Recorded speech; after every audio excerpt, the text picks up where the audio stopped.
Hey, this is Bobby with Rocky Mountain Rafts. Today we're going to put together the fishing frame that's new for the Rocky Mountain 10.5 foot storm raft.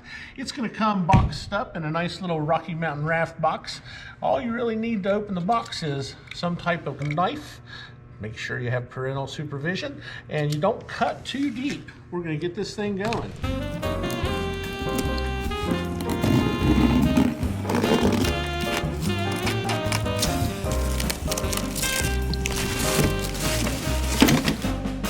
Now that I've got everything unboxed and laid out, I've kind of laid the frame out how it's going to sit on the boat. I went ahead and put the seat on the back rail, and you can watch the other frame videos if you have any questions on how to mount the seat. It's pretty straightforward. The main thing you want to do is make sure all the pieces line up. We've numbered the side rails and the back loops. So there's a 2 on this one and a corresponding 2, 3, 4, and so on. So you want to make sure when you're laying the frame out, 4 goes with 4, 3 goes with 3. That way the pins line up and the frame's going to go together a lot easier. So I lay out my side rails, my front bar, my back hoop, and lay it out in a workplace where you can do it. A lot of times I'll put the frame together right on the raft. You just kind of have to be careful for the little aluminum shavings. You want to take a blower or something and blow those out. The basic tools, again, just real quick. I have a hammer, big hammer, open-end wrench, crescent wrench, socket. I like power tools. And then just your hardware. Lay it out, figure out where you're going to be, and then we'll just slap this thing together. We made a bunch of videos on the other frames, just our basic 1, 2, 3 bay frames, and you can check those out too. So once I start out, I'm going to lay this together. It's really handy to have 2 people, but if you're by yourself, you just have to kind of shimmy it and make sure you don't get too far in one of the spuds. You want to go evenly so it doesn't get bound up. This is the anchor system. This is going to be one of the last things. So I'm going to take this bar, set it aside, and if you look in the front, this is the lean bar or casting bar. I'm also going to leave this out of the equation. We'll just do the main frame first. Get my rear hoop with the seat. It's got the anchor hardware. I like to leave everything kind of loose. I'll go ahead and kind of start this one. And then I will,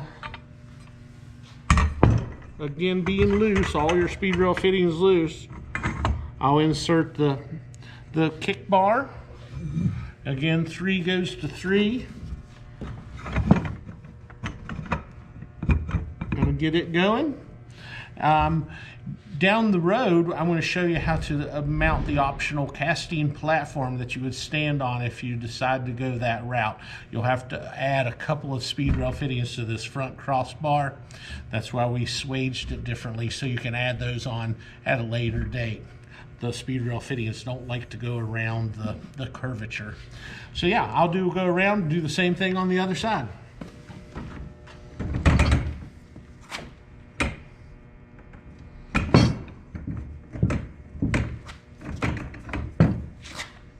Again, if you're just going to go a little at a time, they don't get bound up to where you can't get them together. And this is when the hammer comes in handy.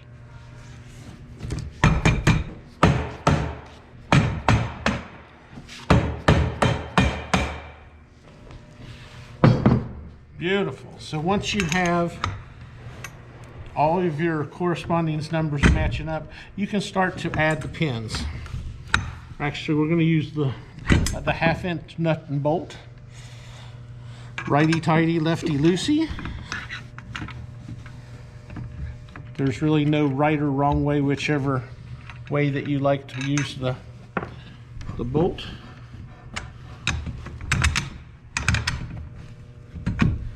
It's really handy to have power tools. I'll finger tighten them first, and I'll take these and go around all 4 corners.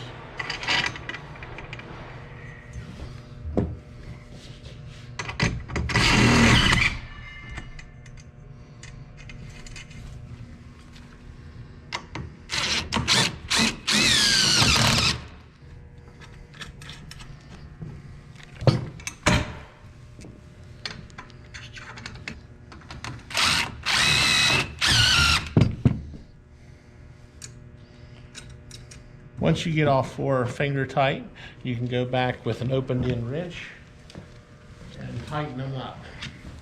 It's always a good idea to have, you know, I don't know if you need a DeWalt, but a open-ended crescent wrench, socket wrench, box wrench, so you can tighten these things up. When you're on the river, make sure you put them on your dry bag so you can fine-tune your frame. You also always want to have a Allen wrench, because you'll need to move your foot bar back and forth, your oar towers back and forth, fine-tune your casting platform, whatever, and your anchor. So always bring your tools on the river. It's going to save you a lot of grief down the eddy. The next thing I'm probably going to do is work on the front casting platform. Again, I'll move the anchor out of the way. So the storm frame package is going to come with standard with this front lean bar.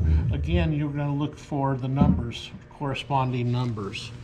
We break it down like this so it ships easier and less expensive. So I'll take this piece, number 2, same thing, 1/2-inch bolt, finger tight, and repeat this on the other side. On the other side, you'll see the same type of numbering system. The 1 goes with the 1.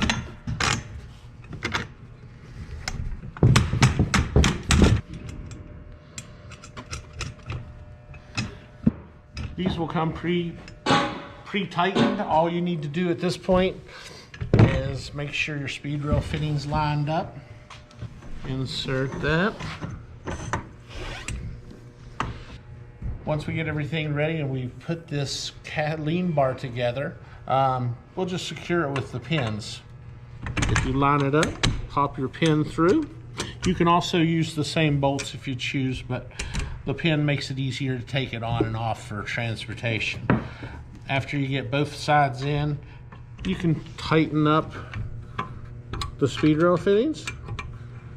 Make sure you got it where you want it before you crank it down, and you repeat this on the other side. So it's really handy. Definitely always have an Allen wrench and your wrenches when you go out the first time so you can fine-tune this frame.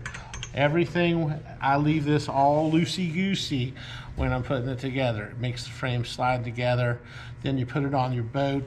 You're going to want to find the positioning that fits you the best for your oar towers. Again, there's a lot more information on the long videos of how to build our mainline frames. But that's the basic, the front lean bar. And then the last thing is the anchor. The end with the roller is where the rope comes out of the back of the boat, and we have a notch cut. That'll be the downward facing side towards the river. You want to line these 2 speed rail fittings up on the back hoop. They should come already pretty well situated where you want them. And that's all there is to it. It's good to have a buddy at this point because you're going to want to adjust the height for your particular raft. If it's for the storm, you put it on, you mark it. You can even mark it with a crayon or an ink pen, and then you'll want to pick it up and tighten it up from the bottom side. So the speed rail fittings are on the bottom. Once you get your adjustment where this thing's going to go, crank it down, and we'll strap it to the boat, feed your rope through, and let's go fishing. If you look at the website, the pictures, a lot of times you'll see one of these shiny casting platforms. They're really nice if you're fly fishing for standing up. And this is sold as an accessory, so this doesn't come standard on the storm frame, but it's really easy to put on even if you want to add it down the road. That's why we section the front rail of the frame where we put it together the first time. All you'd have to do to add this frame is to undo the frame, pull the front bar out, slide your speed rail fittings on, adjust the height, lower it back onto your frame, and tighten it all up. Then you have a casting platform on the front of your store.